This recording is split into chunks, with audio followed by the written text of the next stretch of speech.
The only horrifying thing about this movie is that when you finish it, you have to return to living in a world without vengeful ghosts that punish evildoers. No matter how many candles you light, no one's coming to push your bullies off a roof in real life. Hello and welcome to my channel. Here I review new movies and television shows and try to release a new review every weekday.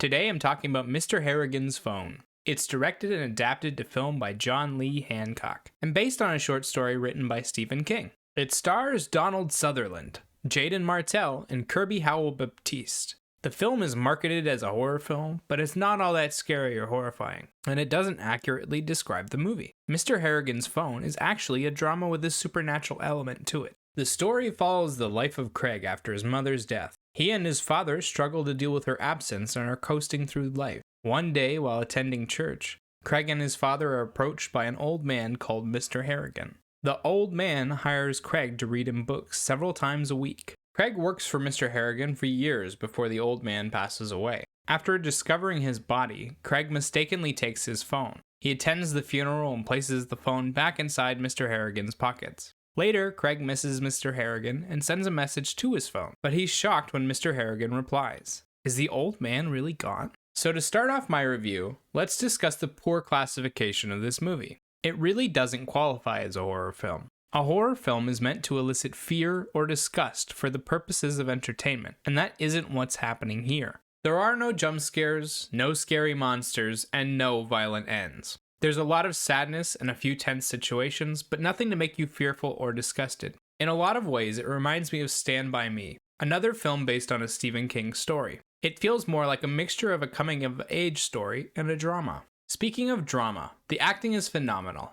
Sutherland as Mr. Harrigan is enigmatic and powerful. The way he commands the room even from a sitting position is neat, and I love the way he takes a shine to Craig. The way he got emotional around Craig and seemed to look out for him was touching, and I was surprisingly sad to see his character go. Martell as Craig shows off a massive range for such a young actor. During his relationship with Mr. Harrigan, he shows a gentle and inquisitive nature. Around his classmates, he attempts stoicism, and when he's alone, we see him suffer. He displays each emotion with passion and care that shows real dedication to and understanding of the role. The rest of the cast does an impressive job as well. Each of them gives a strong performance of their own, but few get enough screen time to flesh out their characters properly. The bully played by Cyrus Arnold and the teacher played by Kirby Howell-Baptiste were standouts from the supporting cast. On top of solid acting, the film also shows off solid production quality.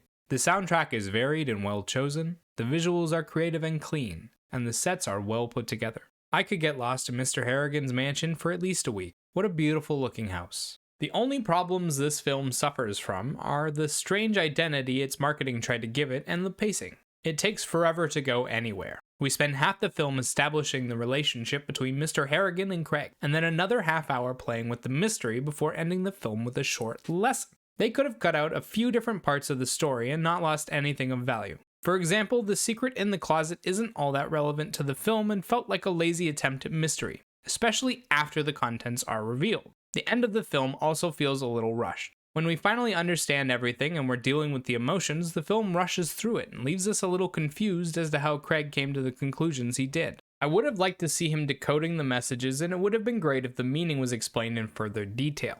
I enjoyed the movie a lot, surprisingly. Even though it was nothing like what I expected, it was still a good film. If you go into this expecting a horror film, you'll likely be disappointed. But if you open your mind and give it a chance, you might be pleasantly surprised. 7 out of 10.